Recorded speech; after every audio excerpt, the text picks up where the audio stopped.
Assalamualaikum warahmatullahi wabarakatuh. Perkenalkan, nama saya Neza Kartika dengan nomor urut 32 dengan NIM 230033. Sebelumnya, terima kasih kepada dosen pengampu yaitu Profesor Dr. Hajah Hasna Faiza ARM HUM selaku dosen pembimbing pada mata kuliah Bahasa Indonesia. Assalamualaikum warahmatullahi wabarakatuh. Perkenalkan, nama saya Nesha Dumaria Rumahorbo dengan nomor urut 29 dengan NIM 230030. Perkenalkan, nama saya Nasya Wirdiani dengan NIM 230031. Assalamualaikum warahmatullahi wabarakatuh. Saya Naila Fatih Irsan dengan nomor urut 31 dengan NIM 230032. Pengertian teks proposal. Proposal adalah rencana kegiatan yang ditulis dalam bentuk rancangan kerja yang akan dilaksanakan. Jenis-jenis teks proposal terbagi menjadi dua, yaitu ada proposal penelitian dan proposal kegiatan. Proposal penelitian adalah suatu bentuk dokumen rencana kerja yang terdiri atas unsur-unsur pokok dalam suatu proses penelitian. Proposal kegiatan. Proposal kegiatan adalah sebuah rencana yang dituangkan ke dalam bentuk rancangan kerja tertulis. Fungsi teks proposal. Fungsi teks proposal penelitian terbagi menjadi 3 poin. Poin pertama, dasar untuk melakukan penelitian. Poin kedua, membantu memikirkan proyek penelitian yang akan dilakukan. Poin ketiga, tempat awal yang efektif untuk membahas proyek dengan pembimbing skripsi. Fungsi proposal kegiatan. Ada 3 poin. Poin yang pertama, sebagai pengajuan rencana kerja kepada lembaga-lembaga pemerintah atau swasta. Poin kedua, sebagai pengajuan permohonan dana kepada pihak sponsor. Poin ketiga, sebagai data manajemen dalam mengadakan acara atau kegiatan.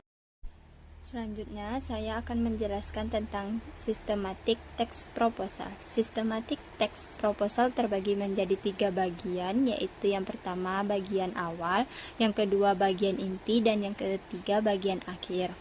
Pada bagian awal terbagi menjadi 6, yaitu yang pertama halaman sampul. Pada bagian ini berisi berupa informasi penting seperti judul proposal, nama penulisan, identitas penulis, dan nama instansi yang berkaitan dengan penulis. Selanjutnya, yang kedua, halaman judul. Pada bagian ini, informasi yang disampaikan sama dengan bagian sampul. Letaknya sesudah halaman sampul. Yang ketiga, lembar persetujuan. Bagian ini terbagi menjadi 2, yaitu lembar pertama persetujuan pembimbing penulis dan lembar yang kedua persetujuan untuk menguji proposal yang sudah dibuat. Yang keempat, kata pengantar. Bagian ini menyampaikan tentang ucapan terima kasih dari penulis kepada tiap-tiap orang yang turut membantu dalam menyelesaikan proposal. Yang kelima, daftar isi. Bagian ini menampilkan daftar isi dari setiap pembahasan. Yang keenam, daftar tabel atau gambar dan lampiran. Bagian ini dituangkan dalam proposal secara terpisah dan letaknya setelah penulisan daftar isi. Selanjutnya, ini contoh halaman sampul dan ini contoh kata pengantar. Kedua, bagian inti. Pada bagian inti terdapat 3 bab. Pertama, bab 1 pendahuluan.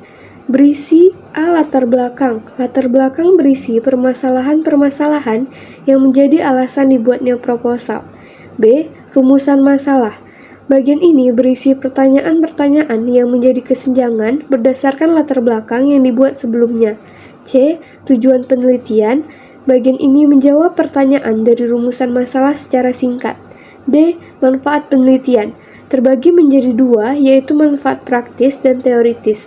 Manfaat praktis yaitu proposal bermanfaat bagi orang yang membutuhkannya, sedangkan manfaat teoritis yaitu proposal sebagai penegas atau penentang dari teori yang disampaikan. Kedua, bab 2 tinjauan teoritis berisi pandangan-pandangan ahli mengenai permasalahan yang diangkat dalam penelitian. Kemudian bab 3 metodologi penelitian berisi A. Tempat dan waktu penelitian. Bagian ini menjelaskan lokasi dan waktu pelaksanaan penelitian.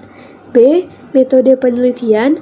Bagian ini menyampaikan bagaimana permasalahan dalam penelitian itu diselesaikan.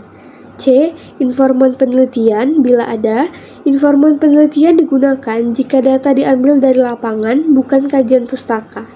D. Data penelitian. Bagian ini menjelaskan sumber dan jenis data yang didapat dari penelitian. E. Teknik pengumpulan data menjelaskan cara data penelitian dikumpulkan. F. Teknik analisis data menjelaskan teknik-teknik dalam analisis data yang telah dikumpulkan. G. Keabsahan data diperlukan untuk mengetahui keakuratan data penelitian. Bagian akhir terdiri atas daftar pustaka dan juga lampiran. Daftar pustaka berperan sebagai pusat informasi karena menampilkan sumber lengkap dari mana saja teori-teori yang digunakan diambil. Penulisan daftar pustaka bermacam-macam bergantung pada sumber yang diambil. Sumber daftar pustaka dapat berupa buku, bahan dari jurnal penelitian, bahan dari makalah seminar, dan juga bahan dari lembaga tanpa nama penulis. Selanjutnya lampiran. Lampiran ini bersifat opsional, artinya jika diperlukan untuk melampirkan sesuatu sebaiknya dilampirkan. Namun, jika tidak ada yang perlu dilampirkan, tidak akan menjadi masalah jika tidak dibuat. Lampiran bisa berupa data tambahan penting yang dapat membantu dalam pelaksanaan dan hasil dari penelitian. Yang terakhir, kesimpulan. Proposal merupakan rencana yang dituang dalam bentuk rancangan kerja. Proposal memiliki fungsi sebagai bahan usulan, rancangan, atau penawaran. Proposal yang baik ditulis dengan mengikuti aturan penulisan yang